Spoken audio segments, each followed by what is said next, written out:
பிஸ்மில்லாஹிர்ரஹ்மானிர்ரஹீம். அல்ஹம்துலில்லாஹ் அஸ்ஸலாத்து வஸ்ஸலாம் அலா ரசூலில்லாஹ் வ அலிஹி வஸஹ்பிஹி வஸல்லம். அஸ்ஸலாமு அலைக்கும் வரஹ்மத்துல்லாஹி வபரகாத்துஹு. கண்ணியத்துக்குரிய சகோதர சகோதரிகளை, குர்ஆன் தப்சீர் தொடர்ந்து பார்த்துட்ருக்குறோம். இன்ஷா அல்லாஹ் இன்றைக்கி நம்ம சூரத்து தஹ்ர் பார்க்கலாம்.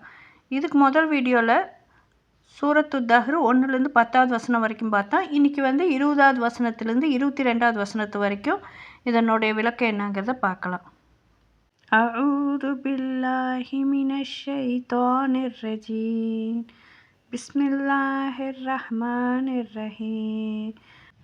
فوقاهم الله شر ذلك اليوم ولقاهم نضرة وسرورا وجزاهم بما صبروا جنات وحريرا متقين فيها على الأرائك لا يرون فيها شمسا ولا زمهريرا ودانية عليهم ظلالها وذللت قطوفها تذليلا ويطاف عليهم بآنية من فضة وأكواب كانت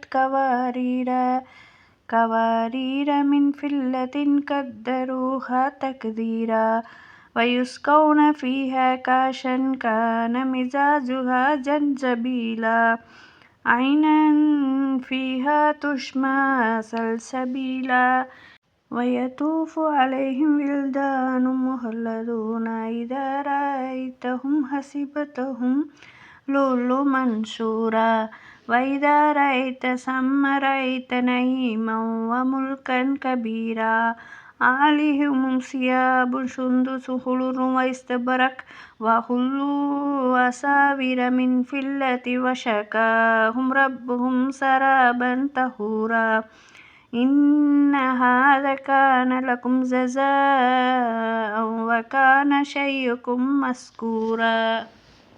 அளவிலா கருணையும் இணையிலா கிருபையும் உடைய அல்லாஹ்வின் திருப்பெயரால். எனவே அல்லாஹ் அந்த நாளில் தீங்கை விட்டும் அவர்களை பாதுகாத்து அவர்களுக்கு முக செழுமையும் மகிழ்ச்சியும் அளிப்பான்.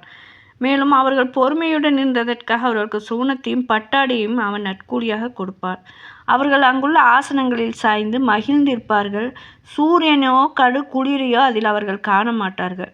மேலும் அதன் மரநிழல்கள் அவர்கள் மீது நெருங்கியதாக இருக்கும். அன்றியும் அதன் பழங்கள் மிக தாழ்வாக தாழ்ந்திருக்கும்.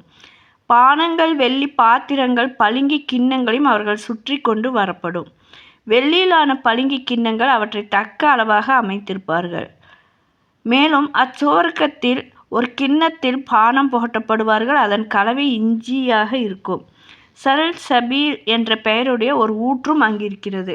இன்னும் எப்போது இளமையுடன் இருக்கும் சிறுவர்கள் அவர்களை சுற்றி சேவை செய்து வருவார்கள். அவர்களை நீங்கள் காண்பீரானால் பரத்தப்பட்ட முத்துகளாக அவர்களை நீங்கள் எண்ணுவீர்கள். அன்றியும் அங்கு நீங்கள் பார்த்தீராயினால் இன்ப பாக்கியங்களையும் மாபெரும் அரசாங்கத்தையும் அங்கு காண்பீர்கள். அவர்கள் மீது சுந்தூஸ் இஸ்தபரக் போன்ற பச்சை நிற பட்டாடைகள் இருக்கும். இன்னும் அவர்கள் வெள்ளியிலாகிய கடக்கங்கள் அணிவிக்கப்பட்டிருப்பார்கள். அன்றியும் அவர்களுடைய இறைவன் அவர்களுக்கு பரிசுத்தமான பானமும் புகட்டுவான். நிச்சயமாக இது உங்களுக்கு நற்கூலியாக இருக்கும். உங்களுடைய முயற்சியும் நன்றிக்குரியதாகி அங்கீகரிக்கப்பட்டுவிட்டது என்று அவர்களுக்கு கூறப்படும். இந்த அத்தியாயம் மதீனாவில் இறங்கப்பட்டது. நபி ஸல்லல்லாஹு அலைஹி வஸல்லம் அவங்க வெள்ளிக்கிழமை ஃபஜ்ர் தொழுகையில் இந்த அத்தியாயத்தை ஓதக்கூடியவங்களாக இருந்தாங்க. 5வது வசனம் முதல் 22வது வரை தொடர்ந்து இறைவனின் வெகுமதி குறித்து விவரமாக எடுத்துரைக்கப்பட்டுள்ளது. எவர்கள் இங்கு அடிபணிந்து வாழும் கடமையை முழுமையாக நிறைவேற்றி விடுகிறார்களோ அவர்களுக்கு இந்த வெகுமதிகள் அவர்களுடைய அதிபதியிடம் வழங்கப்படும். இந்த வசனங்களில் அவர்களுடைய சிறந்த நற்கூலி மட்டும் எடுத்துரைக்கப்படவில்லை. அத்துடன் இந்த நற்கூலி எந்த செயல்களின் அடிப்படையில் பெற்றார்களோ அந்த செயல்கள் யாவை என்றும் சுருக்கமாக கூறப்பட்டிருக்குது. அந்த நாளில் தீங்கை விட்டும் அவங்கள பாதுகாத்து அவங்களுக்கு முக செழுமையும் மகிழ்ச்சியும் அல்லாஹ் தருவான். இந்த உலகத்தில் யார் அல்லாஹுடைய திருப்திக்காக செய்கிறாங்களோ ஒவ்வொரு செயலும் நற்செயல் செய்கிறாங்களோ அவங்களுக்கு அல்லாஹ் கொடுக்கக்கூடிய கூலி. மேலும் அவங்க பொறுமையுடன் இருந்ததற்காக அவங்களுக்கு சோனத்தையும் பட்டாடையும் அவன் நற்கூலியாக கொடுப்பான், சொர்க்கத்தை கொடுப்பான். அவங்க அங்குள்ள ஆசனங்களில் சாய்ந்து மகிழ்ந்திருப்பார்கள்.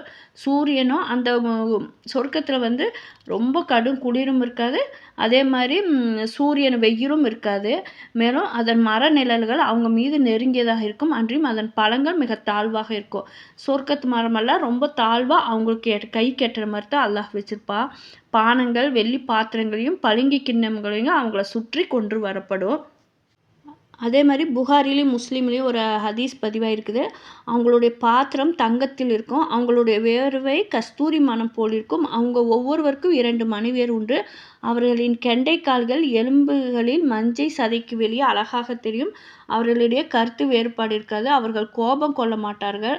அவங்களுடைய இதயம் ஒரே மாதிரியாக இருக்கும். அல்லாஹ்வை காலையிலும் மாலையும் அவங்க புகழ்வாங்க அப்படின்ட்டு இருக்குது. இதுலேயும் வெள்ளி பாத்திரங்களையும் பளிங்கு கிண்ணங்களும் அவங்க சுற்றி கொண்டு வரப்படும். வெள்ளியிலான பளிங்கு கிண்ணங்கள் அவற்றை தக்க அளவாக அமைத்திருப்பாங்க. மேலும் சொர்க்கத்தின் ஒரு கிண்ணத்தில் பானம் புகட்டப்படும். அதன் கலவை இஞ்சியாக இருக்கும். சல்சபீல் என்ற பெயருடைய ஒரு ஊற்றும் அங்கே இருக்கும் அப்படின்னு அல்லாஹ் சொல்கிறான். இன்னும் எப்போதும் இளமையோடு இருக்கும் சிறுவர்கள் அவர்களை சுற்றி சேவை செய்து வருவார்கள். அவங்கள நீங்கள் பார்த்தீங்கன்னா பருத்தப்பட்ட முத்துகளாக அவங்கள நீங்கள் எண்ணுவீர்கள் அப்படின்னு அல்லாஹ் சொல்கிறான். அதுக்கப்புறம் அங்கே நீங்கள் பார்த்தீங்கன்னா இன்ப பாக்கியங்களையும் மாபெரும் அரசாங்கத்தையும் அங்கே காண்பீர்கள்ண்டு. முகீரா இப்னு சுஅபா ரலியல்லாஹு அன்ஹு அறிவிக்கிறாங்க, சொர்க்கவாசிகளில் மிகவும் தாழ்ந்த தகுதி உள்ளவனின் நிலை எப்படின்னு மூசா அலைஹிஸ்ஸலாம் தன் இறைவனிடம் கேட்குறாங்க. அந்த மனிதர் சொர்க்கவாசின் சொர்க்கத்திற்குள் நுழைந்த பின் ஒருவர் வருவார். அந்த மனிதனிடம் நீயும் சொர்க்கத்திற்குள் செல் என்று கூறப்படும். அப்போது அவர், இறைவா, அது எப்படி முடியும்? மக்கள் தங்களின் இடங்களுக்கு சென்று தங்களுக்கு என சொர்க்கத்தில் இடம் பிடித்து கொண்டனர் என்று கூறுவார். உலக அரசர்களின் ஒரு அரசனுக்குரிய ஆட்சியை போன்று உனக்கு இருந்தால் நீ திருப்தி கொள்வாயா என்று அவரிடம் கேட்கப்படும். இறைவா, திருப்தி அடைவேன் என்று அவர் கூறுவார். உனக்கு அதுவும் அது போன்றதும் அது போன்றதும் அது போன்றதும் அது போன்றதும் உண்டு என்று அவரிடம் கூறப்படும்.